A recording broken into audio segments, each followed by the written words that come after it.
The following may contain offensive language, adult humor, and or content that some viewers may find offensive. The views and opinions expressed by any one speaker does not explicitly or necessarily reflect or represent those of Mark Radulich or W2M Network. Please listen with caution, or don't listen at all. Hey! A triple feature, 3 films up on the screen. One's a little heavy, one's a little sleek, and one's just caught between. We'll laugh and cry and overanalyze, dig through fleams with wide, wild eyes. Grab some popcorn, take your seat. 3 times the fun, 3 times the treat. Hey, a triple feature. That's what we're here to do. What we're here to do. Buckle up, the lights go down, and we'll watch them all with you. Ladies and gentlemen, boys and girls, children of all ages, you are listening to a Radulich Broadcasting premiere podcast, triple feature. And joining me tonight from the halftime show where he performed Ba with the Ba, ladies and gentlemen, Robert. He wants to be a cowboy, baby. He's cocky, but it ain't bragging if you back it up. Robert, the American badass Winfrey. Ow. His name is Rob Winfrey. So does that make you my Joe C? I am shorter than you. Did not expect you to hit me with Kid Rock. That was. I wanted to open this up. Oh, good, I won my bet. I wanted to open this up with. He does not ball with the ball, but he does dang a dang diggy. But I thought there's a good chance because I can't assume, Robert Aloysius Winfrey, that you know the culture. You know a lot of things. I do. You know how many fibers are intertwined in a shredded wheat biscuit. You know Give or take. how many times the Batmobile caught a flat. Canonically? But you may or may not know Ba with the Ba from Kid Rock. And you might have thought I was having a stroke. For the record, yes, I know that song. Oh, good. If for no other reason than because it's in a Simpsons episode where Homer and the family go down to Florida in an attempt to relax Homer after he becomes stressed and paranoid, only to be in the middle of spring break. And one of the concerts they have there is Kid Rock performing that song. So my birthday weekend, like the weekend prior to my birthday is June 2nd this year. Well, my birthday is June 2nd every year, but my birthday is during the week. And the weekend prior, Hanukkah, where we track it differently based on the lunar calendar. Yes, sir. There's 2 concerts. So last year, I had tickets to Metallica for both nights. One with Pantera and one with I think it was Limp Bizkit. And I took a kid apiece. Because I only had 2 tickets. I took Lily to the night that it was Nice Nine Kills and Limp Bizkit, and then I took Jonas when it was Pantera and Suicidal Tendencies. And I'm sure Lily just came away from that with a real appreciation for Fred Durst as a human being. I don't think we made it in time for fucking Limp Bizkit. I think we were walking from. Well, then nothing of value was lost. Limp Bizkit's a terrible concert. That was the Friday night show, and I worked till 6, and then I had to drive there, and then I had to park and walk from roughly Georgia. So, as we were walking into Raymond James Stadium from, miles away, oh my God, they're in overtime. We could hear Limp Bizkit playing. He was breaking stuff from miles away. We could hear it. He was just like, "Give me something to break," and there was like a lamp. I was like, "I got something to break," and threw over, a cash register. Anyway, the point is that this year I'm splitting it into 2 concerts. I'm gonna go to one with Erica. You having a heart attack? Nope, you're sneezing. So Black Crowes tickets went on sale, and I decided I wanted to go to see the Black Crowes for my birthday. and that's on the Sunday before my birthday. So I'm gonna take Erica to that because my kids will not appreciate the Black Crowes. Nobody appreciates the Black Crowes like I do. You will be the only person in that concert with your old school, with your lighter held high, waving it back and forth. So I'm gonna take Erica to that. But then I found out not only was Kid Rock performing a halftime show for the Turning Point people who would not, in a box, not with a fox, not over here, not over there, not anywhere, watch a halftime show with American citizen born in Puerto Rico, because it is in fact in America, Latin Grammy award-winning artist Bad Bunny and former professional wrestler. So yeah, the best thing, the absolute best thing that has come out of that concert, and I mean this sincere, of that halftime show. That more people now know that Puerto Rico is a part of the United States. And No. not part of Mexico. No. Okay. Just people are stupid. I don't care if they don't know that. Okay. One, a reminder of how pathetic, stupid, and lifeless halftime shows have gotten over the last 10 years. They're for the cameras, not for the audience. Two, that Bad Bunny's Spanish is so bad, other Spanish speakers can't understand him. Yeah, that was something that I'd actually heard today, was that other people who speak Spanish couldn't understand a fucking word he said. But let me get to my point so people can actually hear the movie review they came for, those that are still here. And for those of you that are flipping through on, what are these, Reels? Shorts, that's what these are. If you're on TikTok Shorts and you're watching us babble about not the movies, we are getting to them momentarily after I do my opening spiel. But Kid Rock is now coming to Tampa. He's coming to Tampa the Saturday before my birthday. Doesn't he just live there? No. He's a very Florida man kind of guy. Well, he's definitely a Florida man kind of guy, but I missed Kid Rock the last couple of times he came through Florida. I missed him the year he came through, and I was on my 40 concerts in the single year tour. I missed him the following year when I decided to stop doing that and actually pay bills. And then, when fiscal responsibility entered your life. Yes, when I was no longer competing with my ex-wife for dates. She won, by the way. I tried though. I did my part. In any case, long story short, too late. I am now going to take my kids to see Kid Rock. And then the next night, I will take Erica to go see the Black Crowes. And that is how I'm spending my 50th birthday. I'm entitled. Marcus Anthony Rattledge is entitled to have his birthday be filled with weirdo Southern rock rap like Kid Rock and the Black Crowes. I'm hard to handle. Do you understand what I'm trying to tell you, Robert Winfrey? I will shake my money maker. I've been trying to handle you for a long time, Mark. I am aware of the difficulty associated with it. However, allow me to simply say the following. Yes, sir. Lily's reaction to a few of those Kid Rock songs is going to be interesting. Yes, everyone is making quite some hay out of his remarks about statutory rape. Songs that do not age well for 200, Alex. Cowboy? Yeah, really. Folks, tonight is not a review of my social calendar, though it might as well be. Tonight we are doing, against Robert's wishes, a triple feature of streaming action movies. One that actually made it to theaters, but we did not see it in time because we were doing something allegedly. Else. Yeah. So we're looking at The Wrecking Crew, starring Big Dave Bautista and Shrinking Dave Bautista. Lobo Jason Momoa. That was on Amazon Jason Momoa Prime. is the action hero. Jason Momoa is the action acting equivalent of Matt Taven. It's all the same stupid joke that's funny for 15 seconds. I'm going to warn you ahead of time. I genuinely like The Wrecking Crew, but that's okay. Look, that's a critique of Momoa, not of the movie. And then we're going to look at The Rip, starring Endless Lovers, Matt Damon, and Ben Affleck.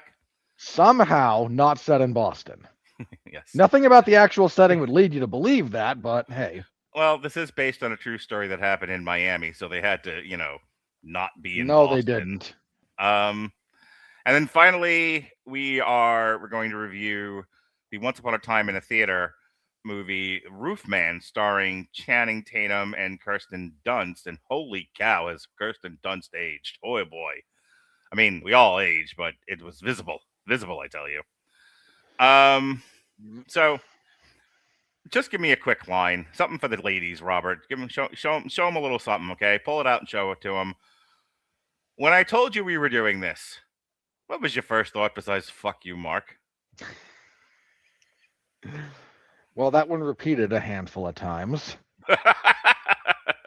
Fuck you, Mark squared. Factorialed. Like, what happened? You just look at this and go, "The fuck is Jesse on vacation? What am I doing here?" And the answer is, you want to go every Monday or don't you? So Look, when we did the schedule, and I kind of just went, okay, anything that doesn't have a major release, you want to do triple features, just run them by me, and if I don't have any major objections, I will go along. And much as I by the way, looked at my thing with that was not to put on here any strict comedies, like just straight comedies, or anything that was resembling romance and or comedy or both. I left off of here entirely. And boy, when I look through the schedule so far of streaming movies, that's about all there is. We have one other triple feature that's got action movies in it, and then a lot of this it was a lot because I made that rule. And that and Nothing Black. I was like, that was for your benefit, not mine. Look, that's for the audience's benefit. Hang on, no, that's for the audience's benefit. Yes. And consequently, somewhat for yours, because you don't want to talk with me about weird black cinema. No, you're right. You're right. I don't. So I have Jason for it. That's why he's still here. But my point is, it's slim pickings out there right now. As I look this year, a lot of the streaming slate is like really scaled back stuff. That's true. So anyway, your thoughts, sir, before we get into the Wrecking Crew. Close your eyes and think of England. There's many, many reasons why you remind me of my ex-wife. That's one of them. Hey, this week's triple feature looks at 3 streaming era crime films. I'm trying not to be offended by that one. That is not my reaction to doing stuff with you. That's my reaction to this slate of movies. Take 2. This week's triple feature. Well, we're having fun. This week's triple feature looks at 3 streaming era crime and action films built around law enforcement and men with guns. Guns, big guns. We start with 2 of them, at least. We start with The Rip, a Netflix crime thriller directed by Joe Carnahan, reuniting Matt Damon and Ben Affleck. They were never separated. It's not reuniting them. Reunited, and it feels so good. Paranoia-driven story inspired by real-life Miami-Dade police scandal involving Captain Chris Casiano. While fictionalized, the film draws directly from the true crime anxieties about corruption, loyalty, and institutional breakdown, using star power and an ensemble cast to anchor its procedural tension. From Amazon Prime Video, The Wrecking Crew pairs Jason Momoa and David Bautista in a high-energy buddy action film directed by Angel Manuel Soto. Designed squarely for streaming audiences. Very much so. The film leans into chemistry, spectacle, and broad genre beats, prioritizing accessibility and momentum over realism and moral complexity. And we round out with Roofman, a Paramount Plus crime drama directed by Derek Cianfrance, starring Channing Tatum, based on a documented real-life criminal case. More restrained and character-focused, the film explores crime through themes of consequence, redemption, and ambiguity, offering a tonal counterpoint to the other 2 entries. Together, these films give us a useful lens on how modern streaming platforms approach crime stories, masculinity, and resolution. All right. Okay. The last 2 of those are not present at all. Your large language model was reaching. Okay. Let's get into The Wrecking Crew with Big Dave Bautista. The Minnesota Wrecking Crew. That was Brock Lesnar and anything not to talk about the film, huh? That's what we're doing.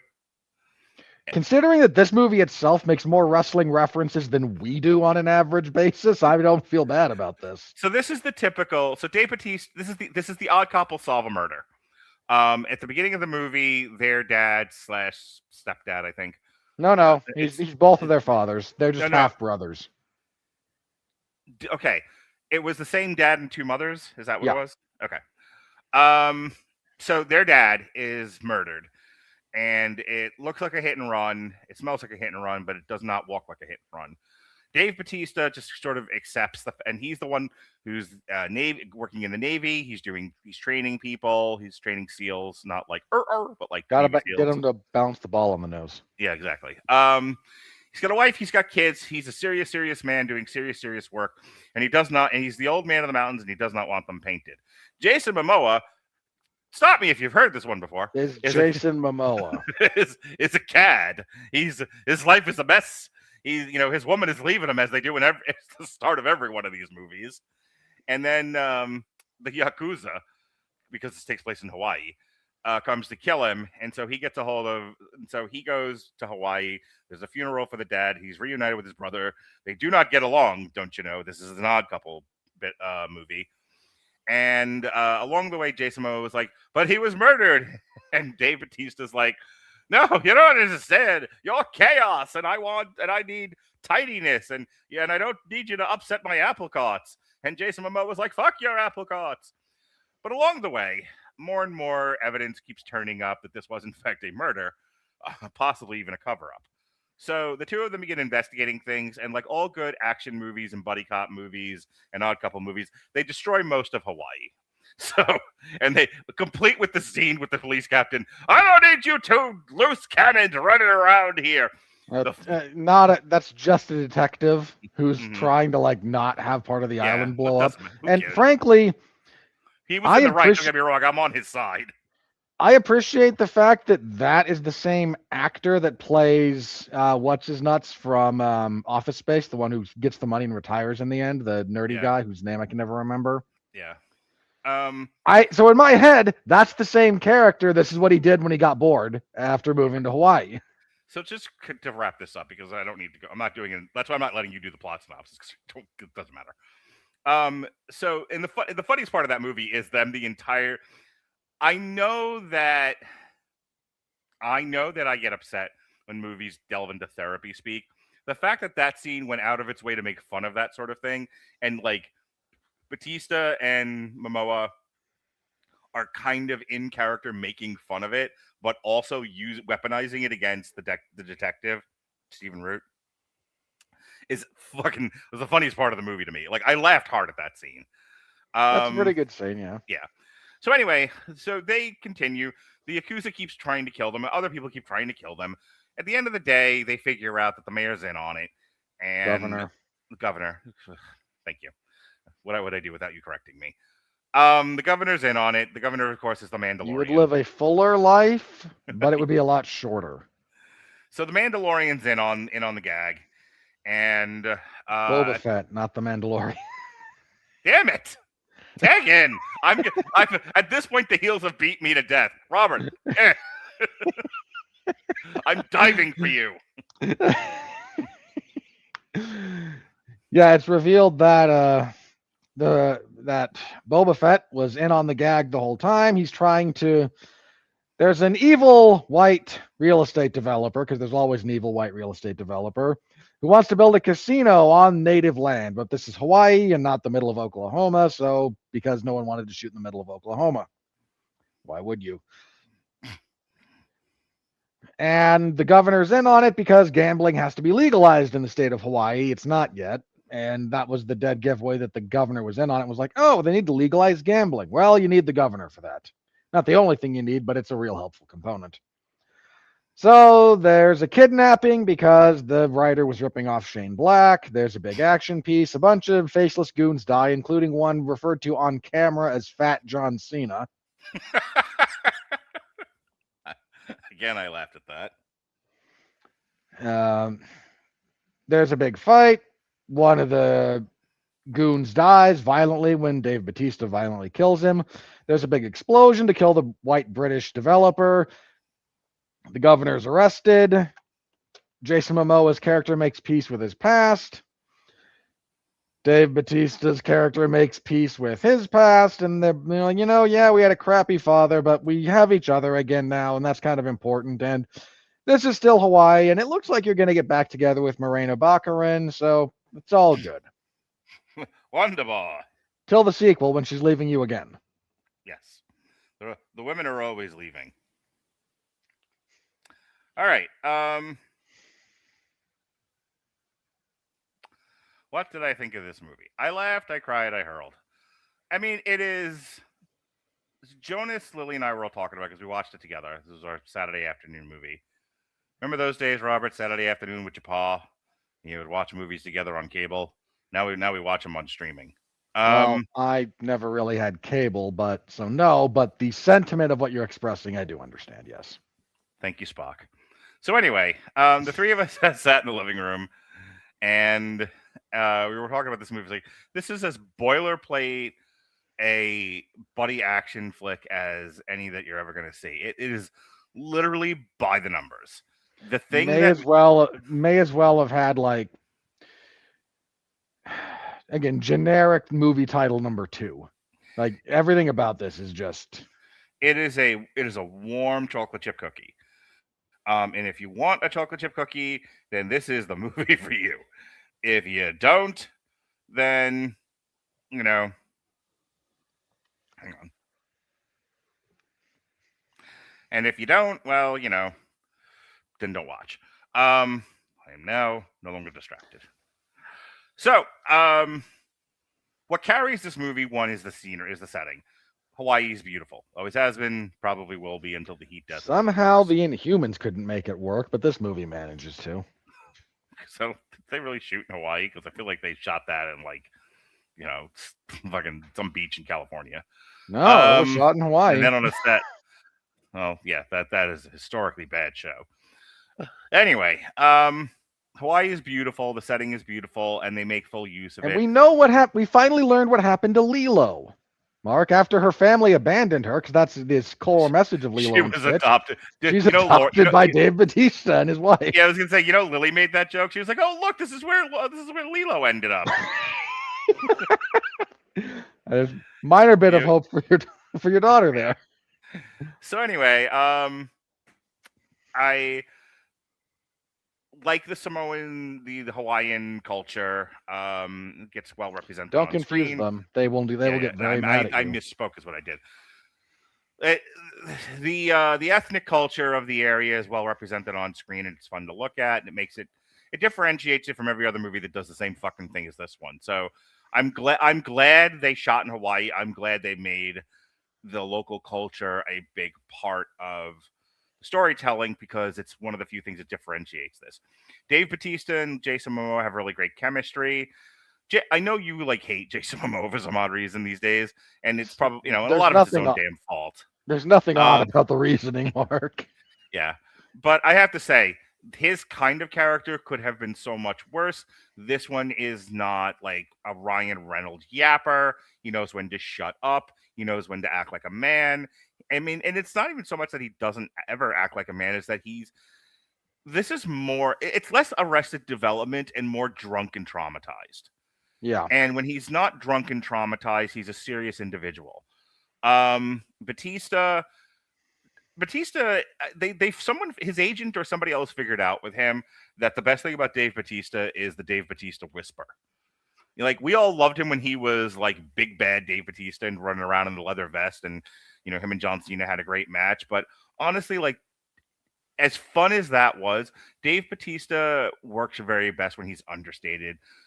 He already has a big personality and a big body. You don't need him screaming all over the place. So him kind of being the civilizing part of Jason Momoa's act worked really, really well. These two have great chemistry together. I would like to see him in something else. I don't need to see him in more of this, but something else. I wouldn't mind seeing them work together in something. Maybe more in opposition of each other.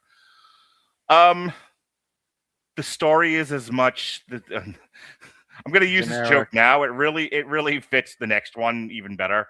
This is as the FBI knew the CIA was setting up the DEA as any other movie. Little bit of that. I was going to save that reference for the rip, because boy, howdy. That is the entirety of the rip. This just uses it a bit. The rip, that is the plot. Yeah. This, I'm kind of largely with you. Some of the action's fine. Some of it's too stupid. Mm-hmm. The freeway chase with the helicopter, I'm sorry, that's too stupid. Again, I think this was, I haven't gotten the numbers on it yet. I'm sure I will when I do this for TikTok, but I want to say it was one of the most watched movie of its weekend. when it Might have dropped been. on Paramount Amazon. look. Amazon will claim that. It'll claim that it was like the most watched thing on Amazon, which Yeah, which stall's midget. My point is, for second screen viewing while kids and their father are scrolling on their phones or making AI music, weirdly personal. it's an oddly specific demographic you just listed. All of that action stuff is what the people want. So it's stupid. I'm not disagreeing with you. It's unrealistic. I'm not disagreeing with you. But Amazon, I don't know if you've seen their slate of movies. They're not in the business of making things that are realistic. They make as crowd pleasing a movie as anything else. And it's like, is this the worst movie we're going to see this year? No. Is it the best? No. It's a 5. It is a perfectly average movie. It's a 3, but okay. It's a 3 on your scale, sir. You choose to live on the moon with Dr. Manhattan. That was Mars. I know it's Mars. You always say that. Doesn't matter. All right. You want to talk about what you thought of the movie, and then we can just move on? This is perfectly acceptable, completely disposable, unremarkable, uninteresting action comedy slop. Again, the freeway chase, I got annoyed at because that's where the movie lost me. Like, if there's a spot where it lost me, I was with it for most of it. Oh, there's a big shootout in the middle of the market. Okay, I'll go with you. And like, when your stupid action scene would be out of place in Commando, you've jumped the shark a little bit. That is my barometer for this, by the way. Like, how ridiculous is this, and is everything about it completely ridiculous? And this movie, like, the problem is, like, that should be very near like your end set piece. When your end action set piece is just stealth takedown of a house, it feels like a letdown because you did the big action set piece already. Are you frozen or am I? No, I'm not frozen. I'm just okay. listening. It looked like you were for a second there. Sorry.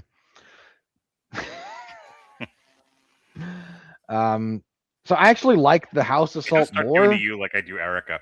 And Erica's like, pay attention to me, and just go. You don't have to. That's not because I need you to pay attention to me. That's me making sure I don't have to repeat myself too much. So You're fine. Keep going. So I actually like the assault on the house a little bit much. Than I do most of the other ones because it's a little bit more grounded. There's only one like really dumb part of that,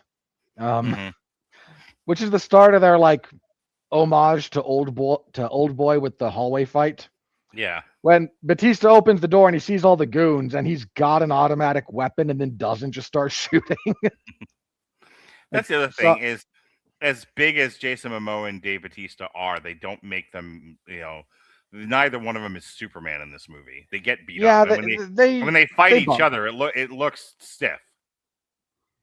Yeah, they do a pretty decent job of that, and I appreciated it. I will always appreciate someone using the Kanabo, and Batista does use the Kanabo here, so thumbs up.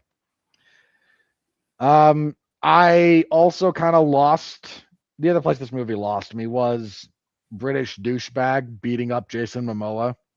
Because at that point, like, we've established Momoa's credentials, and not only am I not buying this from like an in-universe, like I'm not buying that random real estate developer is that much better at unarmed combat. and the fact that we have to constantly cut away from him to a stunt double, very obviously. Like, it's no.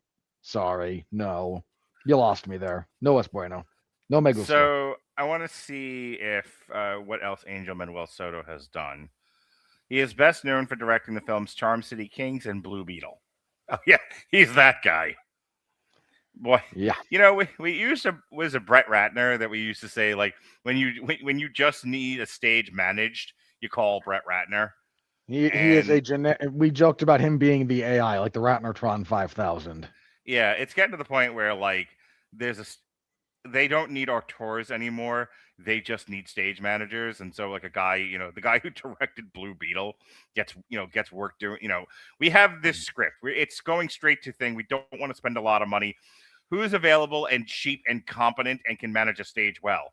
Well, we have this one guy. His like second picture or some shit like that was Blue Beetle. Like I bet we can get him cheap. It's perfect. And this was as every much Blue Beetle as anything else I've seen. Right down to the song usage. Yeah. Anything else? No, this is again, it's utterly forgettable, mostly uninteresting. I'm not gonna do like a full Rotten Tomatoes thing, but I do because it's me and you, and nobody else fucking cares. But it's me and you. We care. And this is our show. We can take again. We don't have to go in detail, but we can take a quick look over and see what the critics thought of it. Yeah, Okay, I don't need to put it on screen or anything. It's 75 on the tomato meter. Top critics. Oh my god. Top paid critics. Top critics. Okay. Top critics who want to be invited to parties. Top critics who don't want to be left out in the cold. Top critics who don't want to be sacrificed to Skynet. 92%. Top critics who don't want to piss off Jeff Bezos. All critics, it drops to 75%. I'm sorry. When it's that big a discrepancy, I'm making fun of it. And You all should. audience That's unbearably sad. And the audience is 69%. So there's that. The Wrecking Crew had its world premiere at Regal Times Square Theater in New York City, just in case it gets nominated for an award. January 15th. Only a Razzie. And was released on Amazon Prime January 28th. The website's consensus: The Wrecking Crew is as brawny and disarmingly charming as its two leading men, smashing through a thin story with colorful pyrotechnics and a satisfying amount of attitude. All right, I'm ready to move on if you are. There's a better version of that movie, even as silly as it is. Like, it's about 15 minutes shorter and is a lot tighter, and is probably better overall. But all right, The Rip. I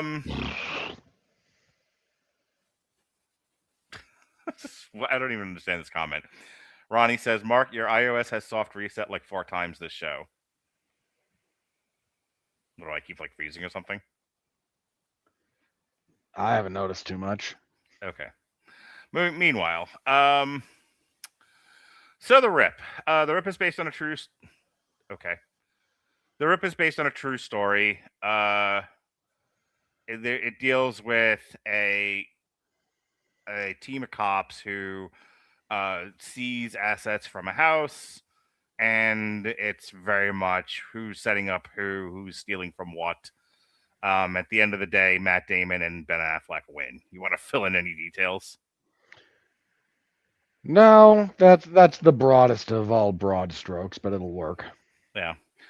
I like this movie.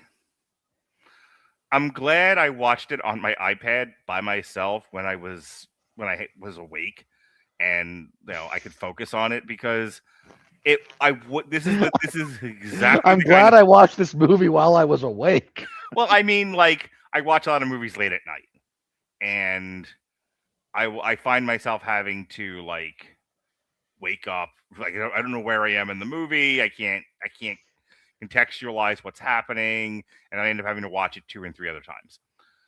So this one I watched Sunday morning when I got up. I was bright-eyed and bushy-tailed, and I mean, this could have very easily been a stage play. It's extremely dialogue heavy. There's not a lot of action, and unfortunately, most of the dialogue is not good. The entirety of this movie more or less takes place in this girl's house, and then they have the chase scene at the end. I was 2/3 okay with this movie. The last third is so stupid it should be studied. They get to a point where they've got they pull a switcheroo. You don't know this yet, and there's a lot. The movie does this a lot.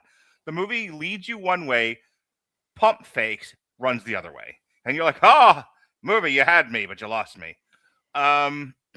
There's a bit where that you think Matt Damon and Ben Affleck are stealing the money that they seize from this house, this drug money.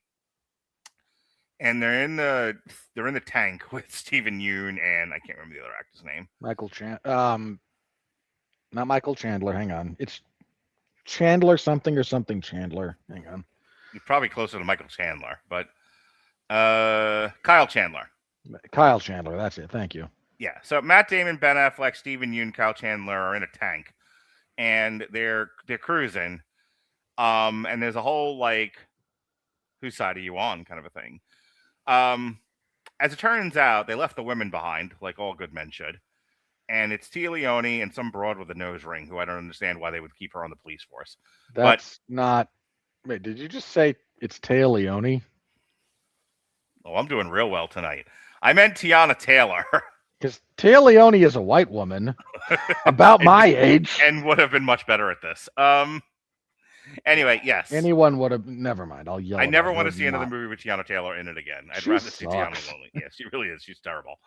Anyway, they left the women behind, and they left them with the money, and they are off in a different direction. You find out the bag's full of spoilers. The bag's full of phone books. Remember when phone books were a thing, Mark? Sure do. The reality is, like, the biggest anachronism in this movie, and they get around it by saying that they're at the house of a hoarder, but phone books and smartphones existing in the same place at the same time is one of those things that, like, if you've lived through the disillusionment of the phone book, those two things don't belong together at all. So long story short, the FBI is waiting for them.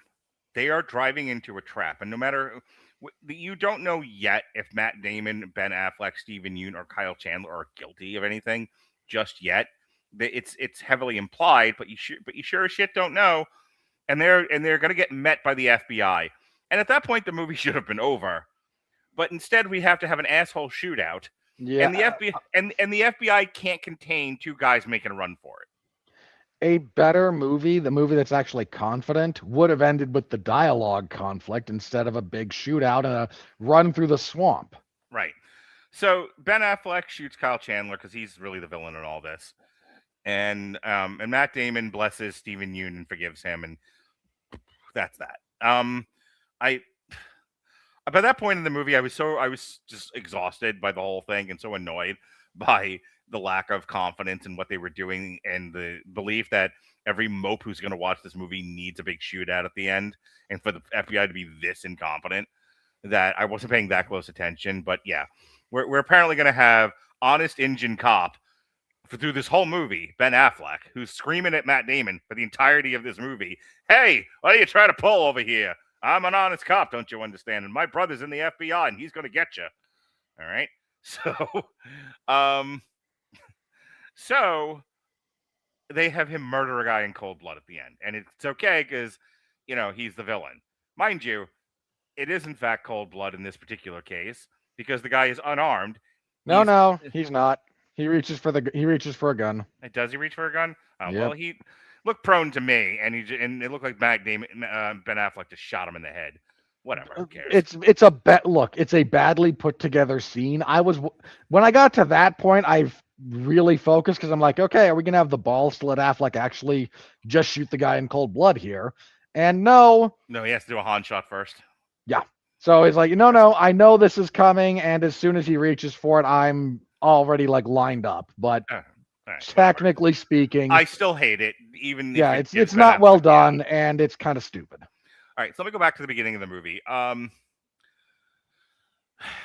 kind of like tense pot boil kind of thing where everyone's screaming at each other and it's very dialogue heavy, and then we break and everyone and it's all cops just hanging around with no families.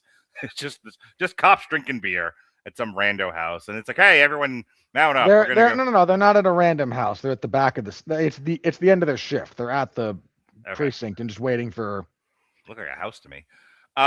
No, because the DEA's coming up there with the big tank thing that they drive in. Like they haven't actually left. So Matt Damon shows up and says, "Everyone, like, let's go. We're gonna go raid this house." And he says, "Like, oh, it's because there's a tip." Yeah, everything up to this point, I'm interested to see where we're going. That's why I'm not trying to recite the plot at this point. I'm saying everything they're laying out, I'm with. Like I said, the bulk of this story, the stage is this woman's house. And they get there and they're like, there's something in this house. I don't know what you're talking about. This is my grandmother's house. I just live here. And then, of course, they find something and they're like, did you know about the money? What money? And so that's basically the whole movie. Every scene, you have no idea if a character is lying to you or not. And they do a thing later on where they play the scene one way and it looks like Matt Damon's guilty. Then they play it the other way and he's clearly not guilty. And the two girls are with him. They are putting on a scam. They play the movie one way. It looks like Matt Damon shot Ben Affleck. They play it back the other way, and the two of them have a come to Jesus. Is what really happened.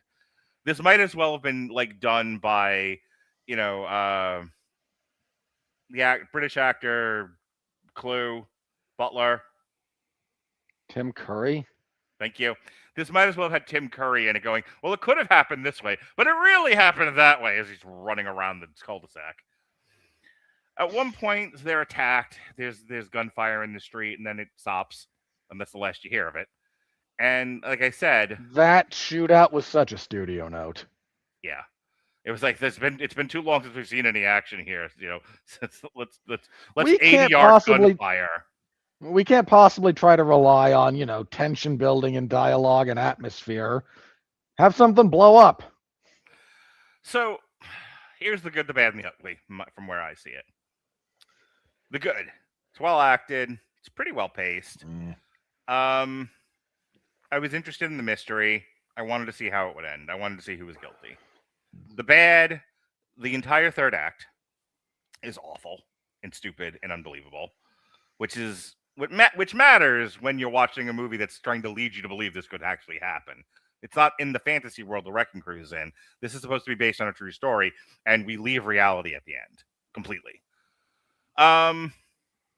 Matt Damon and Ben Affleck always have good chemistry together, but the other actors, like Steven Yeun's okay. The girl in the house, let's see what her name is. The non-union Mexican equivalent of Selena Gomez. God, she's not even in the main. Oh, there. Nope, she's not even in the main cast. Huh. Anyway, the girl in house is fine. She's fun to watch. But the bad that I'm trying to get to is Teyana Taylor sucks. She's not as bad as she is in one battle after another, but like Hollywood is just in love with this broad, and she can't act for shit. She sucks. There's no. Amazingly, she's won 2 Golden Globe Awards and 2 Critics' Choice Awards. Like, she is. Like, I don't want to be that guy, but she is every much a DEI hire as anyone else I've ever seen. She's awful. When her opening line in this is, "So what do you think about your captain who got shot?" is, "Well, she was my bitch."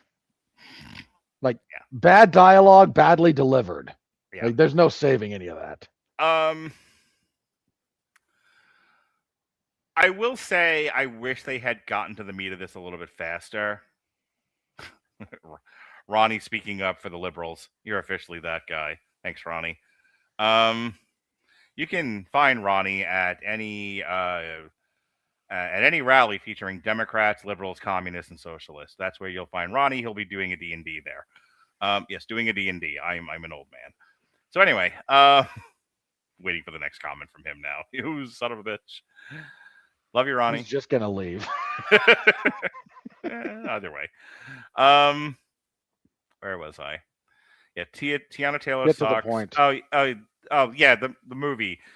We needed Matt Damon to get there a little bit faster and do a little less trying to fool everybody. Thanks, Papa Rattledge. You're welcome. And then the ugly. Like I said, this movie doesn't trust its audience. It doesn't know what it wants to be. It's a little confused. I think if you're not the kind of person who's me and Robert and does a podcast where you review movies, you probably just accept it as is. As long as you treat it as second screen viewing, because the minute you pay attention to this thing and think about it in any way, it just falls apart. It is perfectly fine as second screen viewing. It does not stand up under any kind of scrutiny. Robert? I'm a little bit harder on this one than you are. Affleck and Damon are fine, but I think if you're going to go out of your way to talk about how this is a Miami movie, then you have to do something with that setting. Nothing about this movie says Miami. Yeah, they needed to treat the Rip like they treated LA in Training Day. Well, there's plenty of ways to make the city a part of Sure. the story. And yeah, Training Day, Heat makes LA a big part of what it does. Hmm. Any number of Scorsese films actually make use of New York.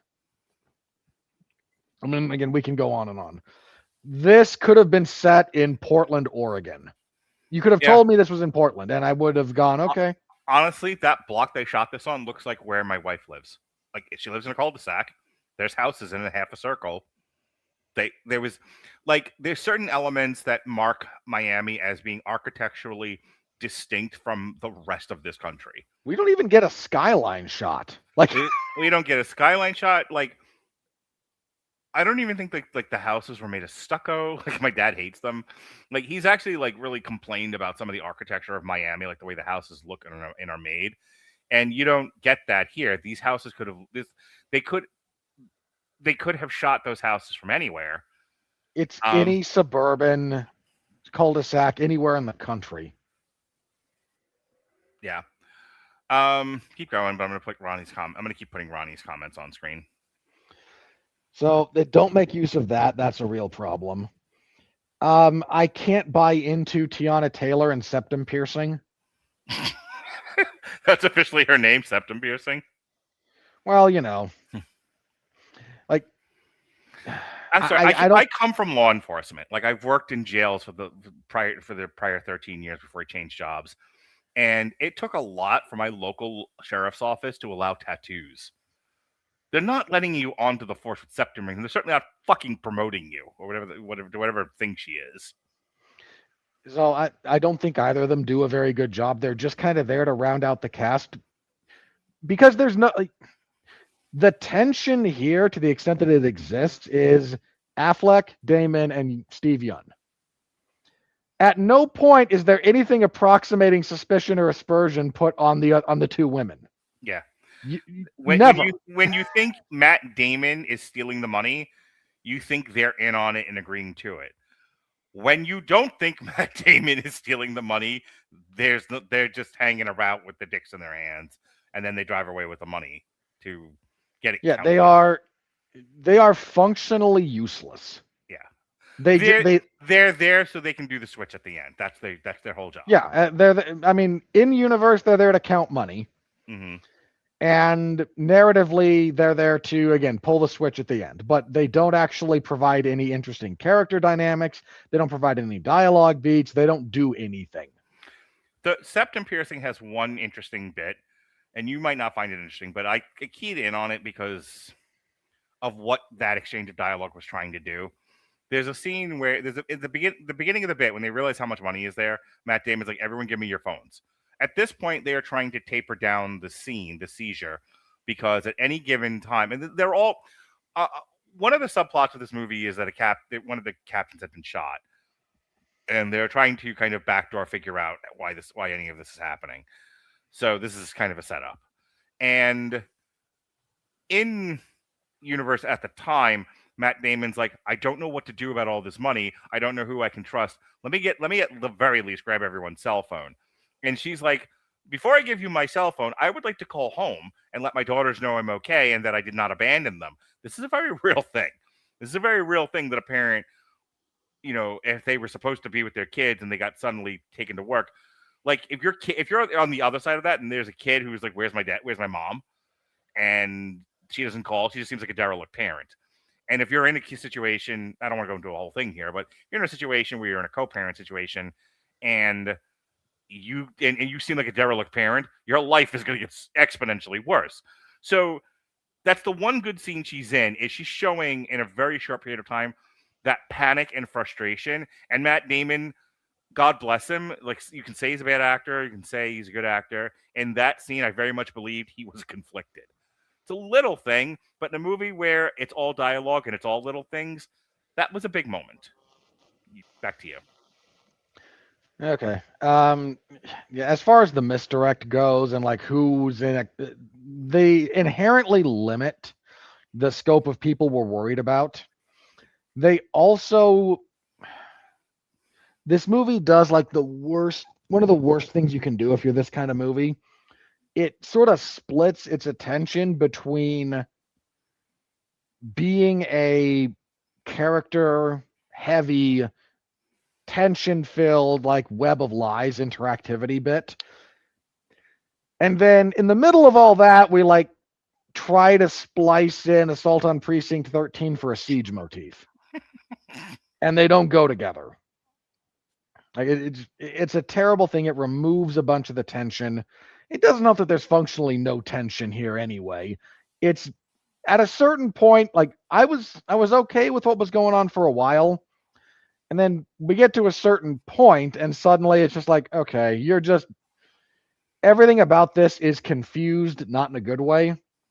And we're just and I know you're not going to have the creative balls to let Affleck or Damon be the villain, so that makes it real easy. Yeah. It's kind of process of elimination. I will read this one comment from Ronnie because I think it's a good one. It's a Netflix movie. They have to make something go boom or it's not getting made. We've been saying that all show. I understand that. I really do. I just So who either is... either turn this into a bigger action thing again, like actually commit to the siege motif and let's do a riff on Assault on Precinct 13, or commit to not doing that and let's actually, kind of try and lean into character dynamics and dialogue and tension. But also, again, the dialogue is bad in this movie. I mean, the whole opening bits in the police station is about as generic cop talk as you will ever find anywhere. So this is another guy who specializes in straight to streaming movies. So before this, he did Not Without Hope, but that's not what I want to talk about. He did Shadow Force, but that's not what I want to talk about. Hey, Ronnie, he also did Cop Shop. He directed Cop Shop, which we reviewed. He also, Robert, do you remember this one? Boss Level with Frank Grillo. Boss Level wasn't terrible. It was not. Hey, Robert, remember this one? He wrote Bad Boys for Life. Okay, now I want him drugged behind a city bus. He wrote the new Death Wish from 2018 that we reviewed. That was directed by Eli Roth. Oh, the one with Bruce Willis? Yeah. He wrote and directed Stretch. He wrote and directed The Gray. He wrote and directed... The Gray's actually good. He wrote and directed The A-Team. I like The A-Team as a movie, actually. He wrote and directed Smokin' Aces, Narc, and he wrote, directed, and produced Blood, Guts, Bullets, and Octane. Okay, so functionally, this is way outside of his wheelhouse, basically. Yeah. Television. He wrote, produced, and directed State of Affairs. He directed... you got Ronnie mad. You listed Cop Shop and you just screw him. That's why I did that. That was one of the ones him and I did before he quit doing podcasts with me. Let's look at the rips. Rotten Tomatoes. You're done, right? You have nothing else to say? Yeah, I have okay. If there's one other good thing I want to say about this movie, casting Scott Adkins as Ben Affleck's brother was actually a good choice because Scott Adkins is an actor who I really wish had gotten a bigger break because he's a really good martial artist and not a bad actor. Mm-hmm. But he never quite hit in the American audiences. So I'm glad to see him get work. All right. The tomato meter is 79% for all critics. Top critics is 74. So we don't have a wild, retarded discrepancy. That's an acceptable level of variance. Yes. And then we have for all audiences 65%. Honestly, I think this movie bored people. That's the impression I'm getting. Is like, oh, an action movie with Ben Affleck and Matt Damon. Oh boy! And then they see what it is. They're like, oh, this is what I wanted at all. I want the.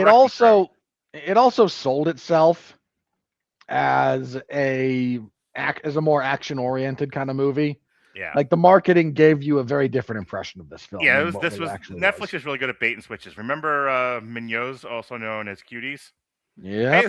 Hey, here's a poster full of girls with their, young adolescent girls with their crotches out. Oh, well, that's terrible. I'm going to protest Netflix now. I don't want to watch that. And you watch the movie, and it's not really that. It's enough that to be a problem, but yeah, it's not. They gave the rest of the world the French marketing push, and that's not a good idea. Well, that's the thing. if you'll, I don't want to get into a whole thing here, but what Netflix actually did wrong was they had a perfectly good poster. The French movie poster is just the girls with a wide angle long shot of them down a French street with shopping bags. Like the worst Yeah, thing again, about like that one is one or two of them may have been wearing a crop top.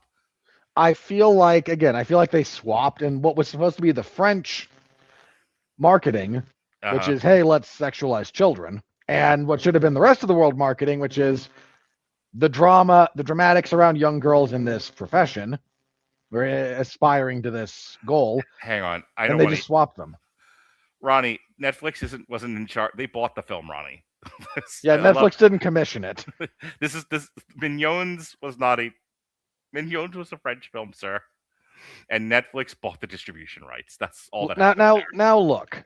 I'd have rather Netflix bought the distribution rights and then pointed and laughed and said, "No, we're never releasing this." But that's me. Well, again, don't want to relitigate Mignons in the middle of a review of The Rip, so I'm going to end this conversation by saying the following: they had the movie poster; it was fine. They went out of their way to choose a movie slide, like one of the Yeah. pictures that, because if you look at the poster that for the thumbnail that they used, they went out of their way to find the girls in those poses. Boy, did they. That is somebody doing some fun with Photoshop. And Commissioned by it was a film and a marketing campaign commissioned by Jeffrey Epstein. Stop it. My point is, they purposely did that. That was intentional. It was, we want people to see this movie on our streaming site, make a thumbnail that's going to be appealing to people. Turns out the world's full of perverts, so they go, oh, four young girls in leotards with their crotches out. Wonderful. I will watch this movie called Cuties. Ugh. And for more on that, you should check out the haranguing I got by Jesse Starcher that cosplayed as a review. As that's how Mark. That's kind of how you know you're a little bit off base. I don't think you're way off base. Mm-hmm. You're a little off base because even Jesse was like, "Okay, flag goes in the ground here."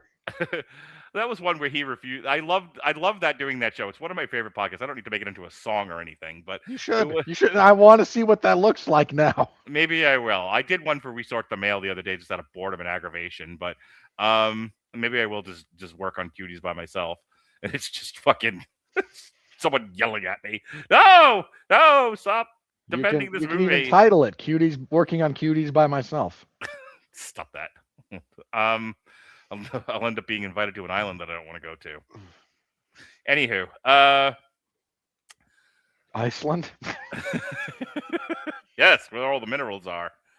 Greenland is where all the minerals are. Oh, yeah. Iceland is where they've eugenicized their way out of Down syndrome. This is a fun podcast. Isn't it just? I'm glad we did this.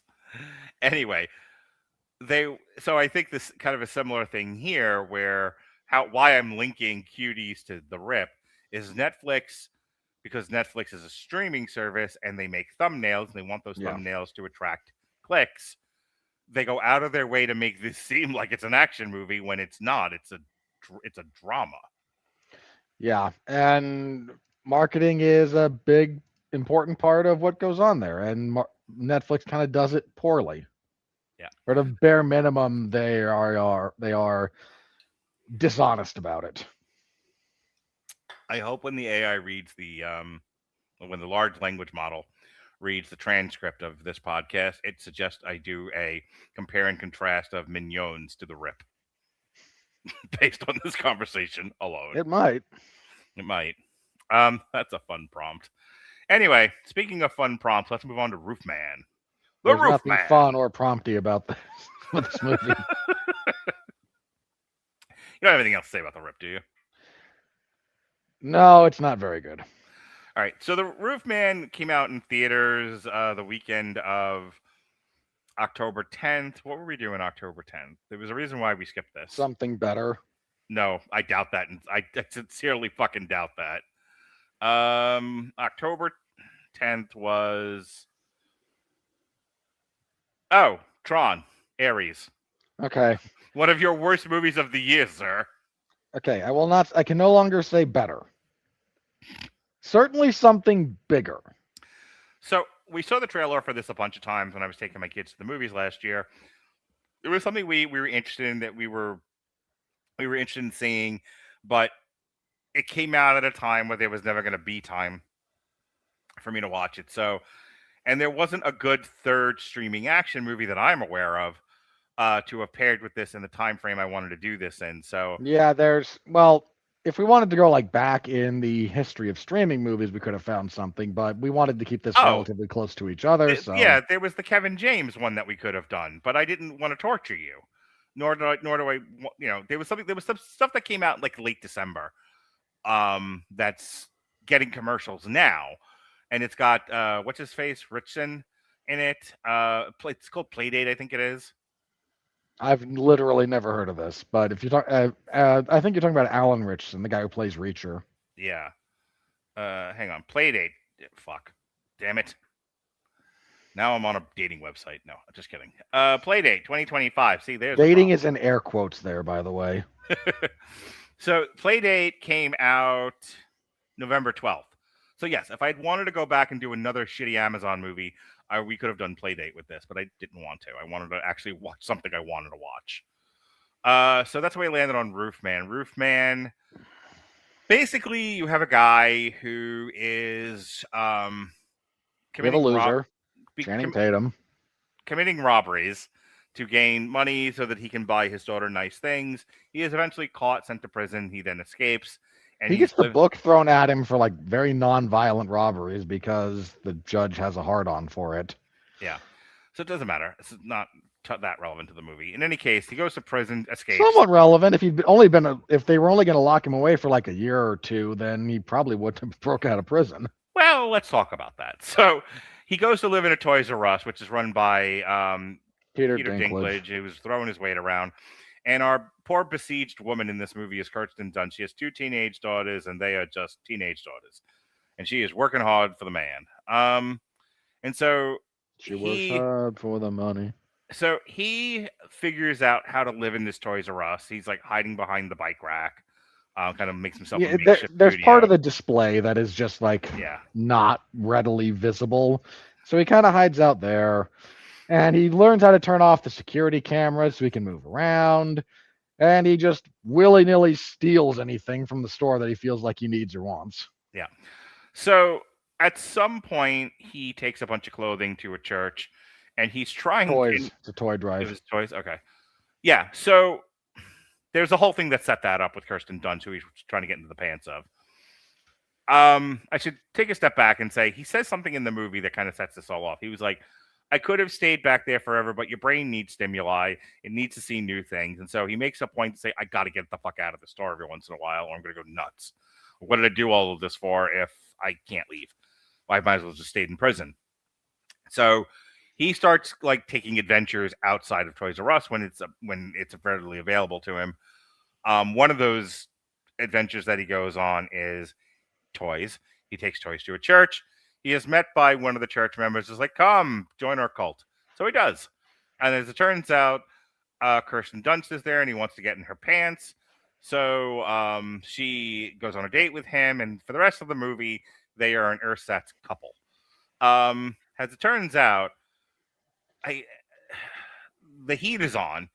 They're still looking for him like a month later because he's now an escaped convict. This all comes to a head where he's like, I'm going to escape. He can't convince Kirsten Dunst to go with him. He robs the Toys R Us that they work at. She figures out that it's him doing it. He takes the money. He pays the guy, like Keith Stanfield, and says, get me paper so I can get the fuck out of here. And then because he's dumb, I don't understand what possessed him to do this, if this was based on a true story. Kirsten Dunst, clearly being led by the police, calls him and says, come back. And he says, it's Christmas. Well, I do enjoy vaginas, so I will. And he goes back and never get to see one again for the rest of your life. And what do you know? The cops are waiting for him. The bitch turned him in. So he goes to prison, and the movie, for some reason, doesn't end here. She ends up forgiving him and coming to visit him in prison. And, at least once. And you get, and I want to say this without interruption, because this is important.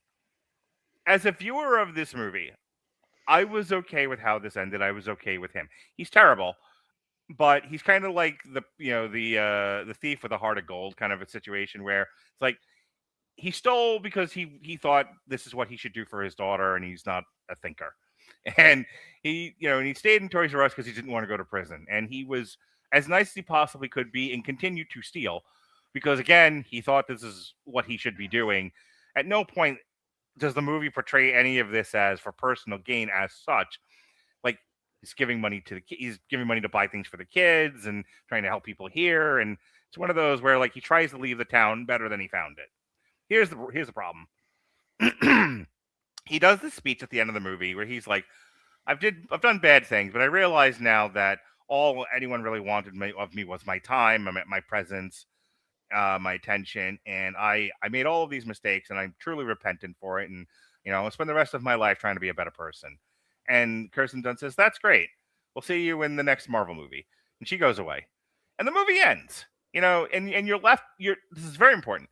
You're led to believe that like this guy had to come to Jesus, found his way, and and even though he's in prison forever, that he was at least going to honor his commitment to be a better person. Then they show the chrono, where it said he escaped 2 more times. Tried to escape. And then was sent back to prison again. And I'm like, oh, so he's an unrepentant asshole who I should have never felt sorry for, and this movie is highly manipulative. Great. And he's up for parole in 2036 or 2037. So my son and I had the same thought when we watched this movie. This was the Friday night movie that we watched. And we both thought, like, what was the point of... When you make a movie based on a true story, it's usually because you're celebrating that person or there's something about that person worth learning about. What is the takeaway from Roofman supposed to be? What is the impetus, the motivation to make a movie about a guy who steals, escapes prison, steals again, escapes prison, steals again, rinse, repeats? He never becomes a better person. He just keeps becoming, he's just the same asshole until he dies. And is the point of this movie, isn't it fun to watch Channing Tatum run around to Toys R Us? Because I feel like you could have done that and with a different, better movie and not base it on this asshole's real life.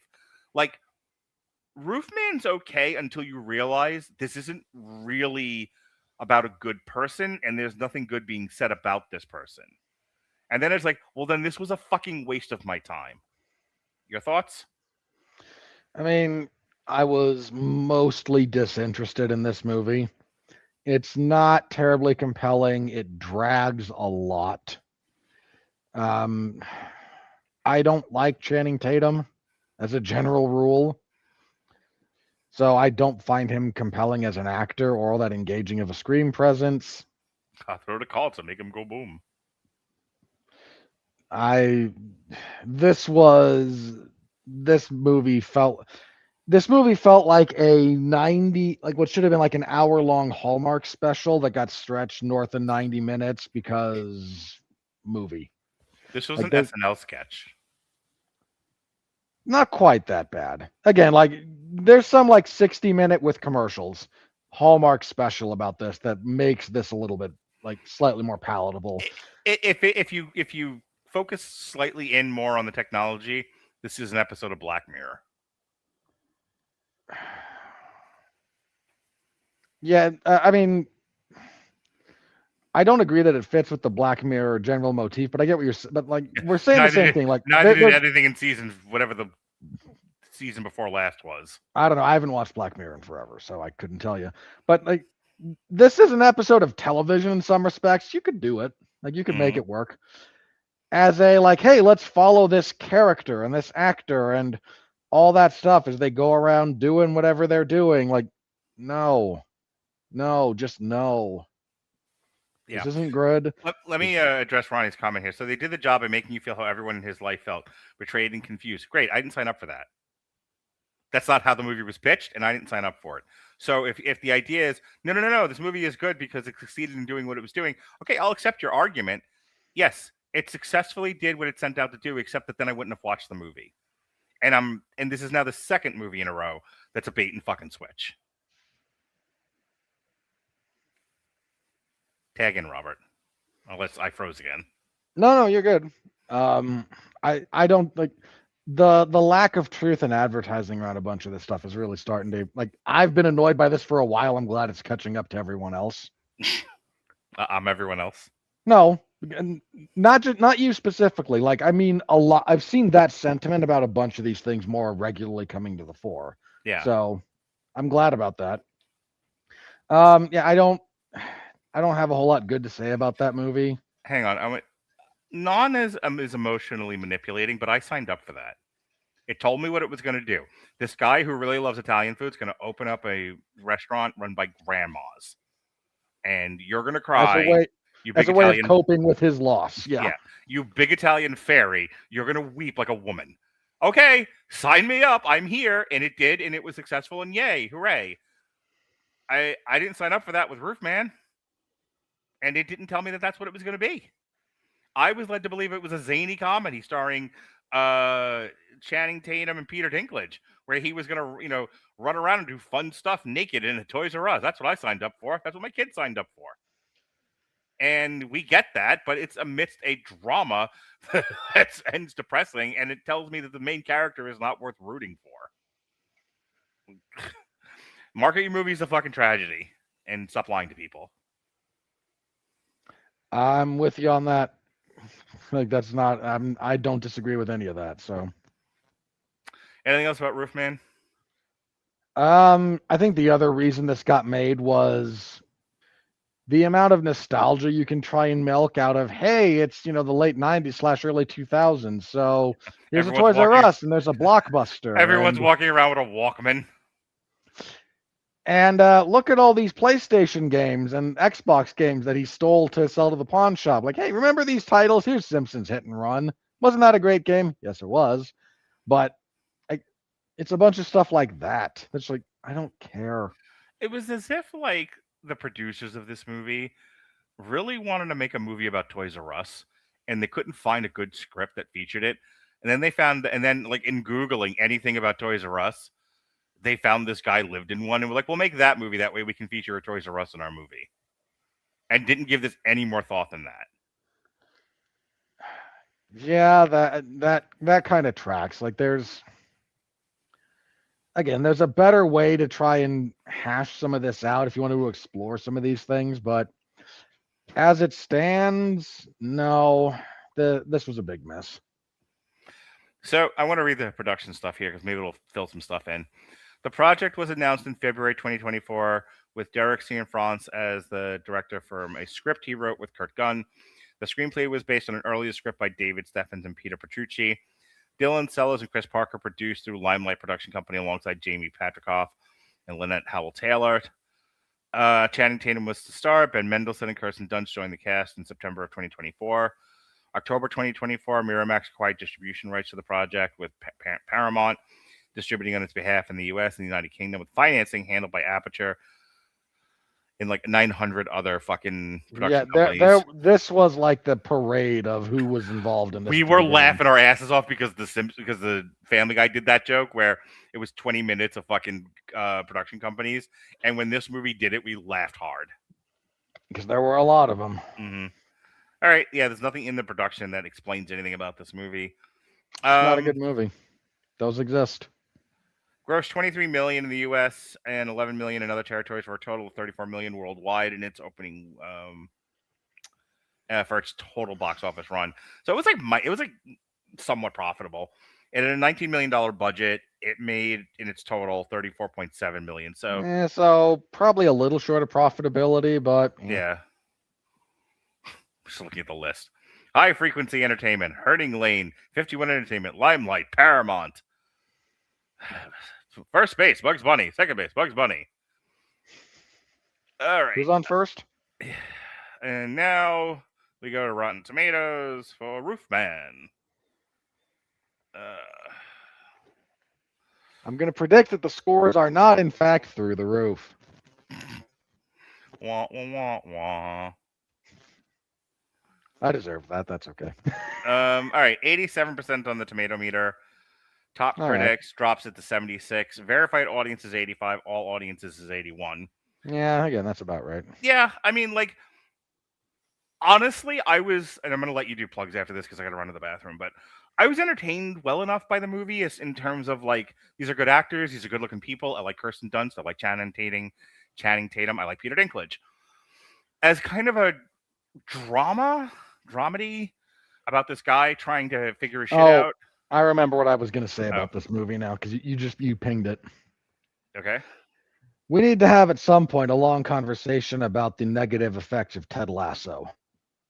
Okay. Because, hang on, keep going. I'll be right back. Okay. I don't know that I can just monologue about this, but there's a couple of other TV shows that have come out in the wake of Ted Lasso that are clearly aping Ted Lasso, which is basically, let's make 30-minute comedy episodes, but they're going to be wrapped around a core of something sad, and you can then laugh and cry at the same time and smile through your tears as emotional things are revealed, and we all get to like process that way. And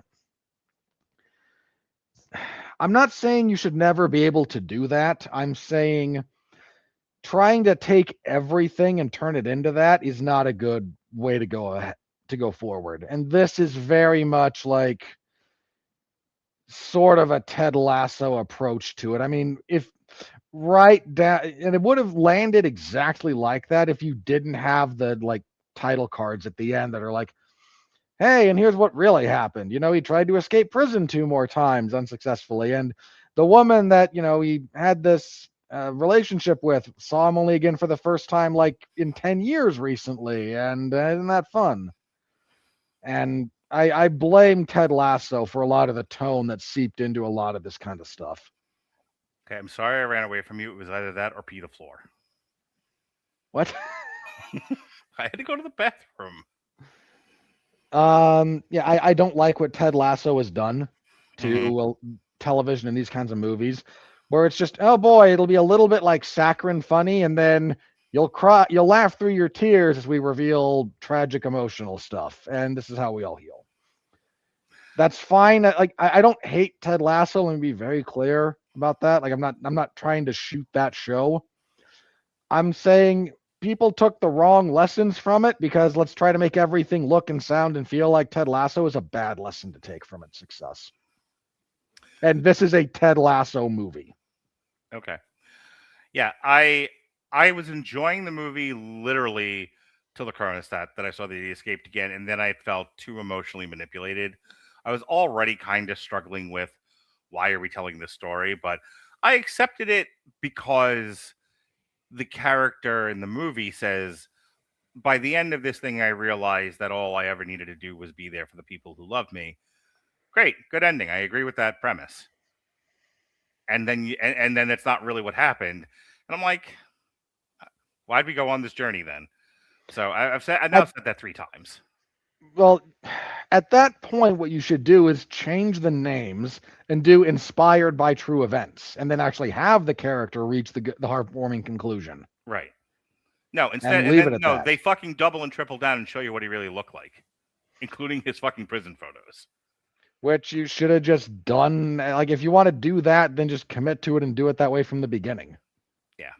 Like, show the guy being a piece of crap manipulator, and we'll all go along for the ride. That's the thing. If you don't make him, first of all, don't put Channing Tatum in this.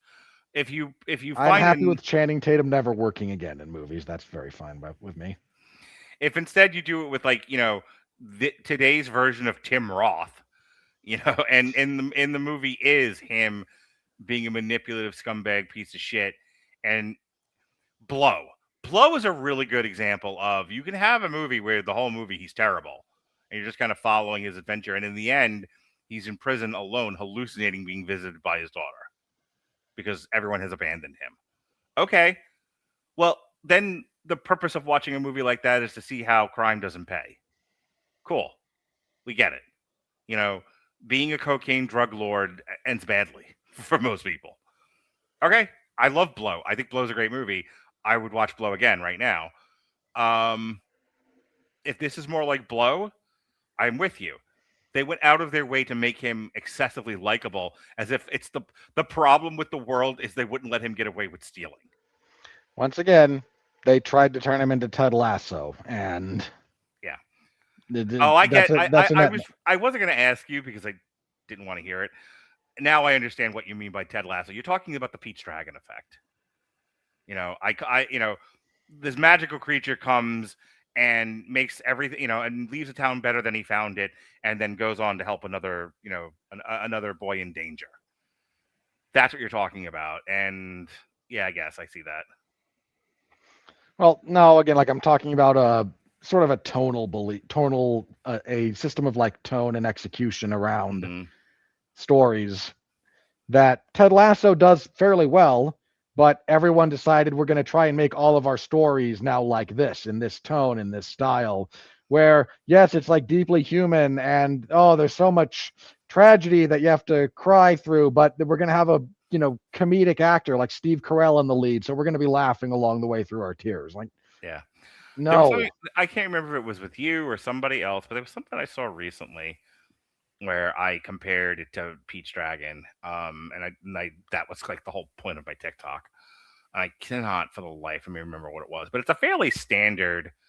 Like if that's what they were going for here, now that you mention it, and I didn't think about it until now, that the movie is Oh, not a I saw your TikTok on it. It was about how like, okay, you're here until the kid outgrows you.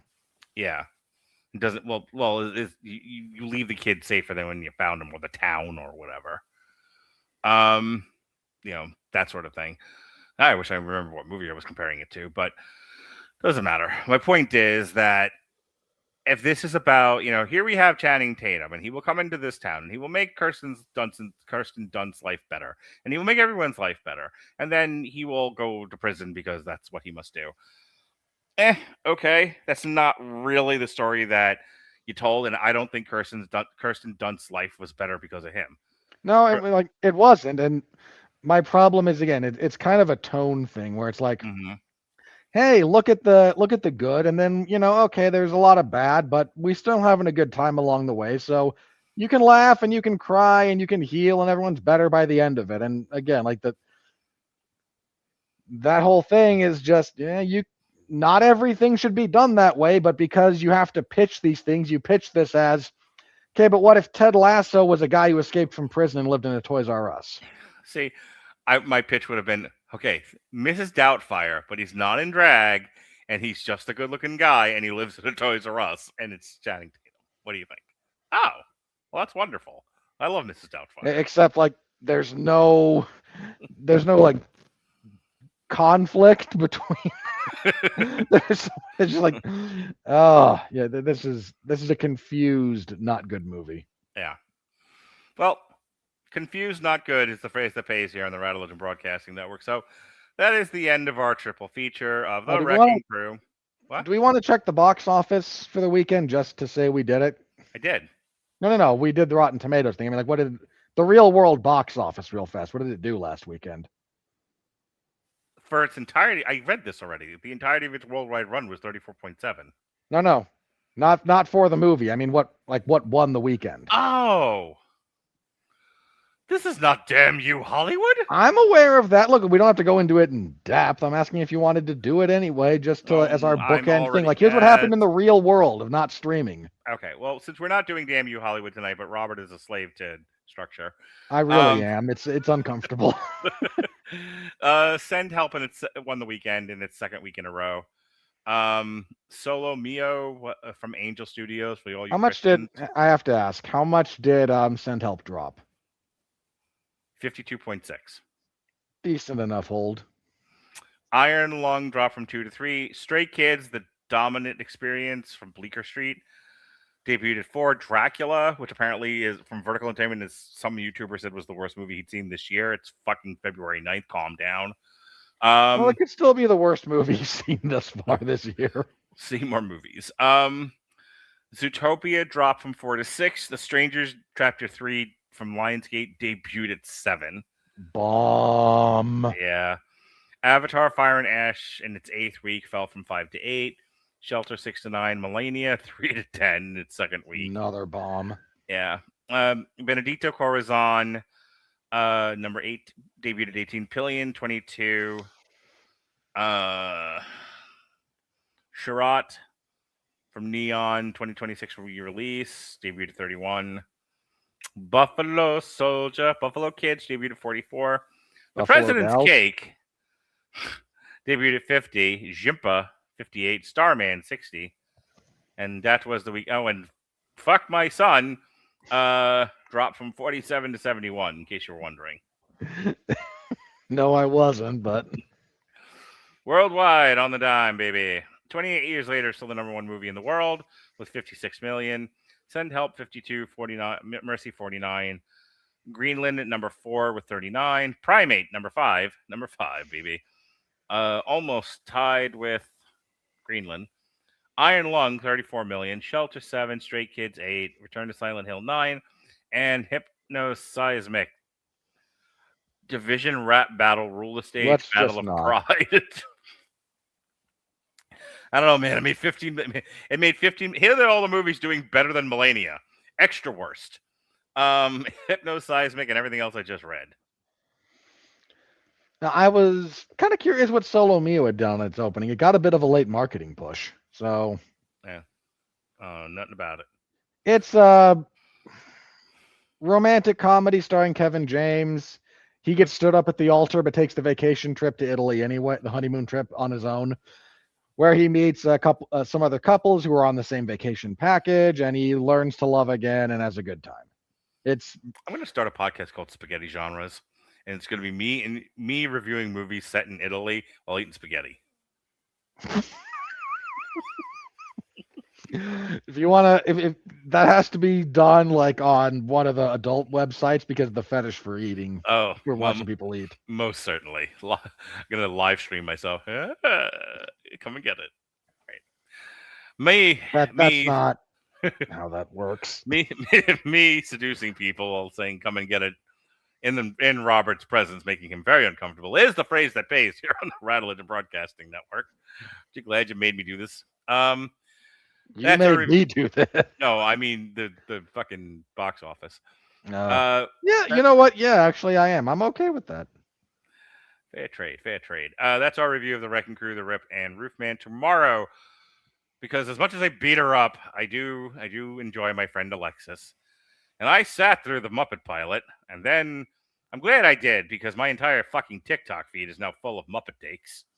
So you're gonna add yourself to them.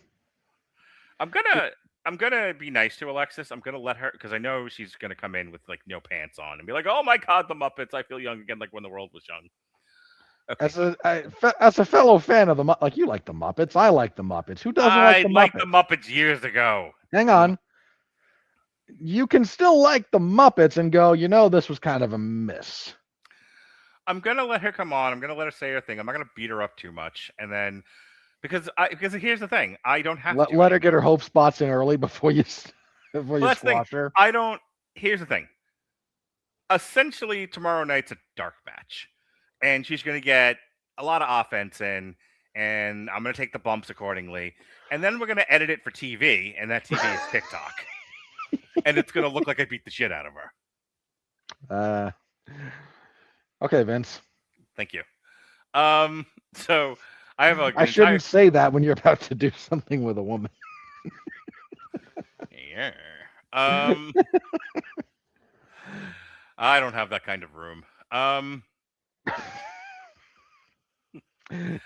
So anyway, yeah, I have a whole TikTok raring to go. We just got to do the podcast tomorrow night.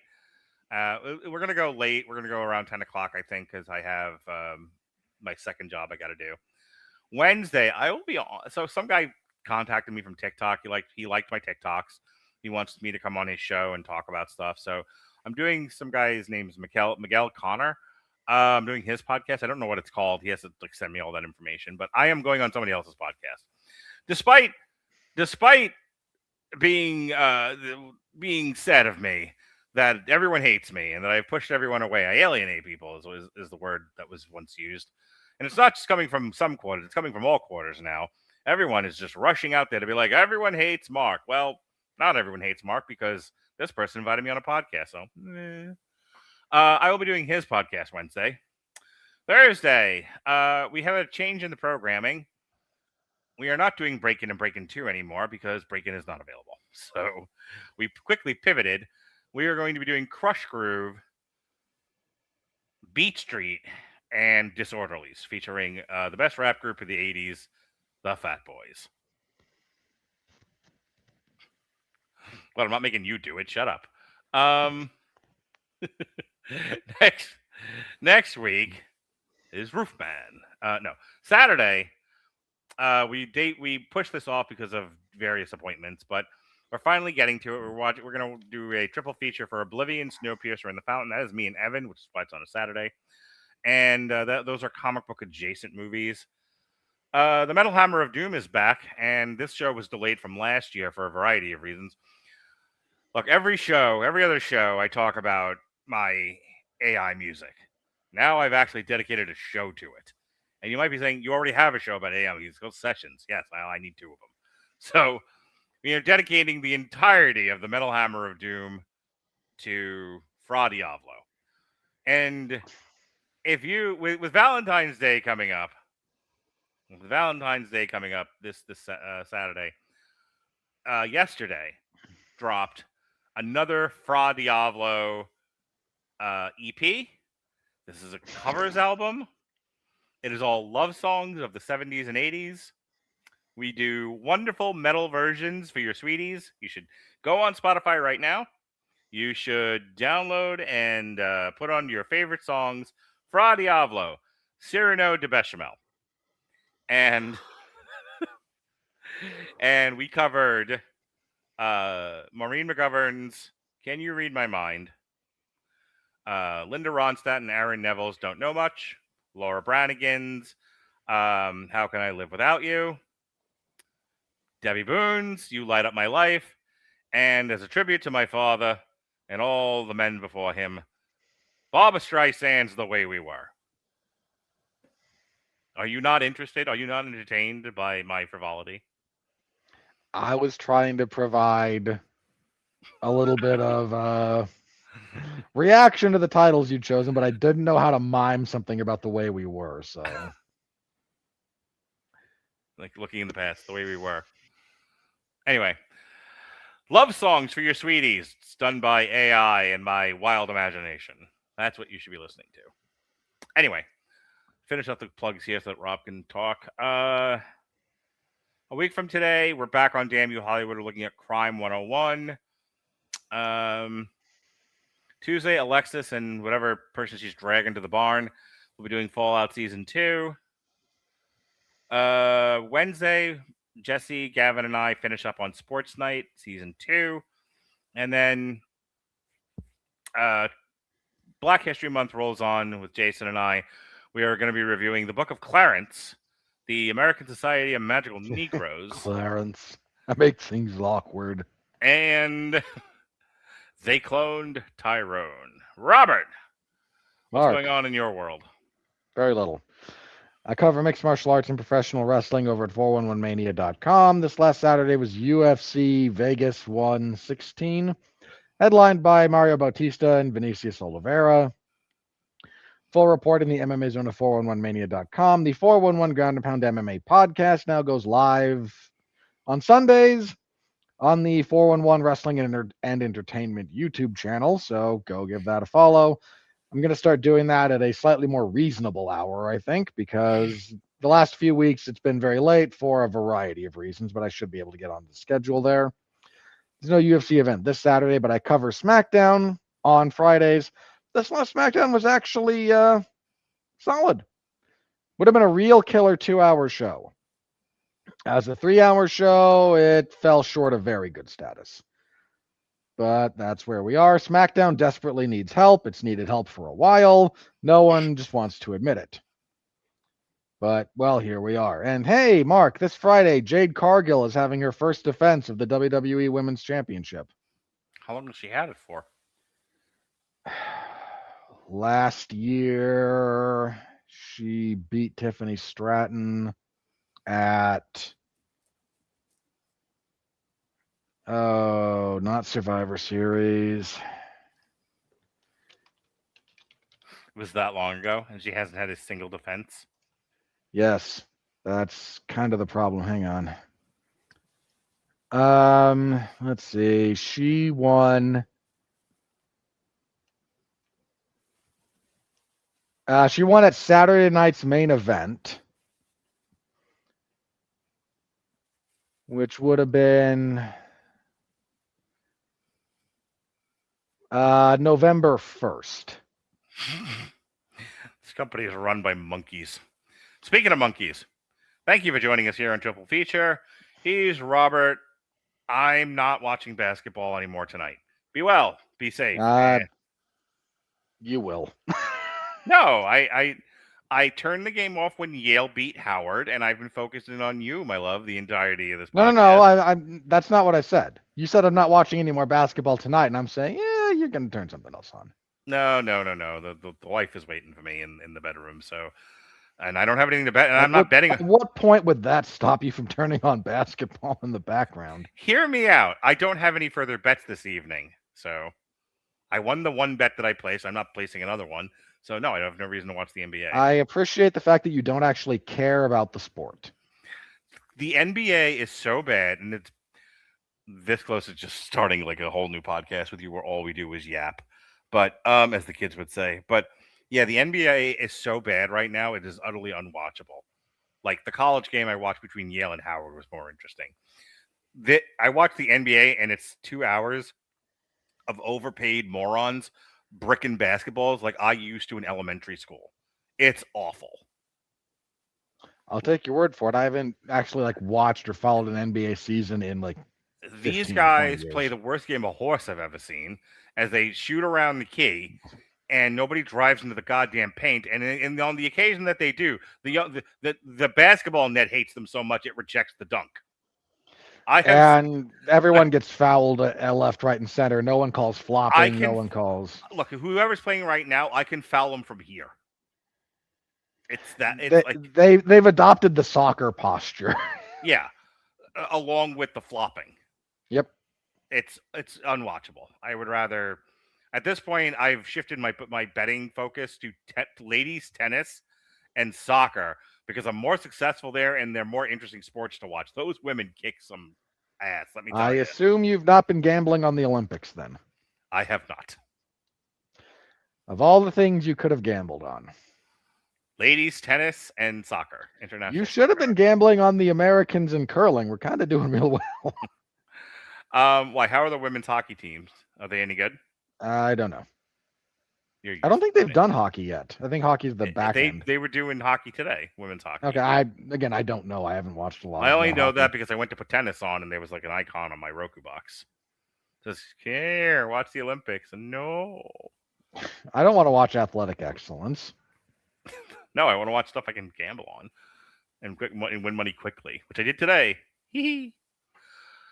Will you let me go now? Yale to beat Howard. Yes. No, I didn't bet on Yale to beat Howard. In Black History Month, you bet on Yale to beat Howard. Listen, it was a timing thing. There was a lot going on with this. It's a very mathematical thing I'm doing. Mark we know where Mark stands, everybody. Stop trying. Listen, you're Spike Lee sitting courtside is so disappointed. You happy now? You got your digs in? Can I go? Are we done now? You're the one who controls that, not me. You're the one still doing bits there, Shecky. I know. All right. I didn't get enough of them out of my system talking about the terrible movies. He's Heckle. I'm Jekyll. This has been fucking Triple Feature. Good night.